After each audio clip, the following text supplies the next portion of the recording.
There has been a string of Indian descent leaders becoming CEOs of top global corporations in the last few years. In fact, you'll be amazed the number of large tech corporations that have Indian CEOs at its helm. We are talking big name tech companies like Twitter, Adobe, Alphabet, Microsoft, Nokia, IBM, MasterCard, just to name a few. So, why do these companies keep hiring Indians as their CEOs? Is it just a mere coincidence or a genuine cause driven by specific triggers? Here is a list of the top 10 reasons we think Indian CEOs are taking over Silicon Valley and why they may be up for the job too. Number 1. The numbers advantage. Let's get the easy one out of the way. There are just too many Indians. With over 1 billion, the odds are pretty high that an Indian can fill the position of a tech CEO. The probability figures are stacked in favor of India when it comes to employment as a tech CEO, and it goes without saying. However, if you're like us, then you're probably unsatisfied with this point as a significant enough reason why high-ranking tech companies are setting up Indians as their CEOs. Let's move on then. Number 2, the 1965 Immigration and Nationality Act. After the 1965 Immigration and Nationality Act, migration to the West, especially the United States, has always been on the rise. However, there were difficult years with most Indian migrants attempting to establish themselves in the Western world. The Immigration Act of 1990 opened the door for Indian students and employees in technology. And now, when more of these leaders emerge, it's merely a reflection of the talented crop of the 1990s being completely matured. Number 3, a STEM foundation. It's almost comical for an Indian parent these days when schools try to highlight STEM and the more recent STEAM fields. It has always been a no-brainer for Indians. When the rest of the world was debating what to do with their children, Indians were busy making engineers and doctors. It was either luck or being at the right place at the right moment, but it worked nonetheless. Indians were well prepared for the technological revolution. The emphasis on STEM has resulted in something bigger. A disproportionate number of Indians who are analytical and data-driven. Metrics have always been everything to Indians. Whether it's their civil service or entrance test score, prospects of admission to a college, or selection in a visa lottery, the odds out of millions are stacked in their favor. It's one of the reasons why many Indians are specialists in mental math and have a unique capacity to absorb and understand facts. These executives are well equipped to forecast where the market is heading to, and they have the insight to look ahead. Number 4, hard work. Americans are adept at grumbling and complaining about how worthless the government is, and sometimes for good cause, but inhabitants of underdeveloped countries such as India have it considerably worse when it comes to their governments. As a result, hard work isn't optional for Indians. It's the only way to keep alive. For over 50 years after independence in 1947, most Indians earned just enough to make ends meet. They had no choice but to wake up in the morning and give it their all. This is deeply ingrained in Indian DNA, and the effects are undisputed. Number 5, resilience.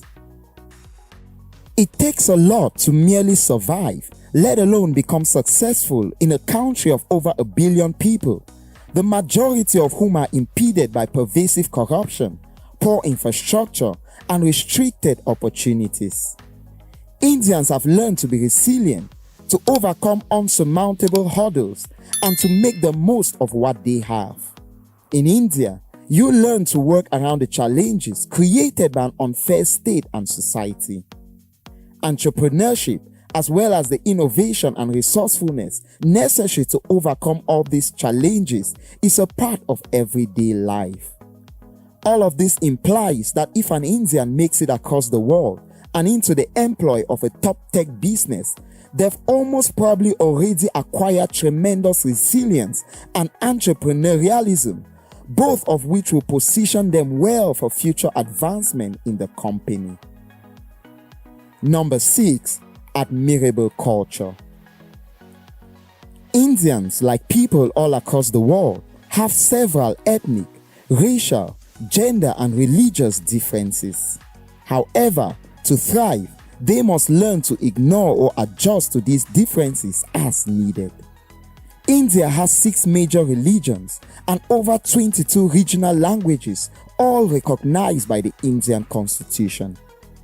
Every area of the nation has its own customs and personalities, and people tolerate variances in attitudes and views, particularly in business. Then there's a humility that comes with traveling to new places.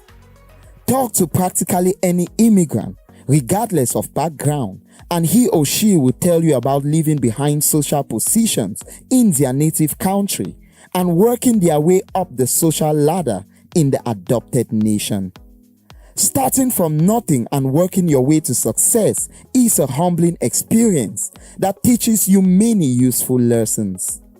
All of these are characteristics that any board would recognize and cherish, especially when the alternatives are arrogant firm founders who think they are entitled to their positions.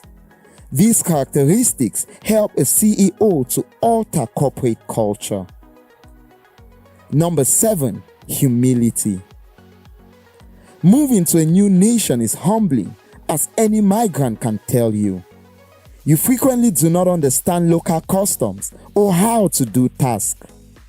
So, you are continually confronted with your own limitations and blunders.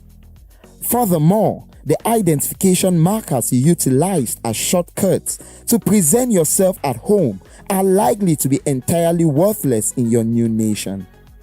You can't rely on your birthplace, favorite band, or being so-and-so's friend to express yourself or open doors for you. All you have to demonstrate your integrity and credibility are your own words and actions.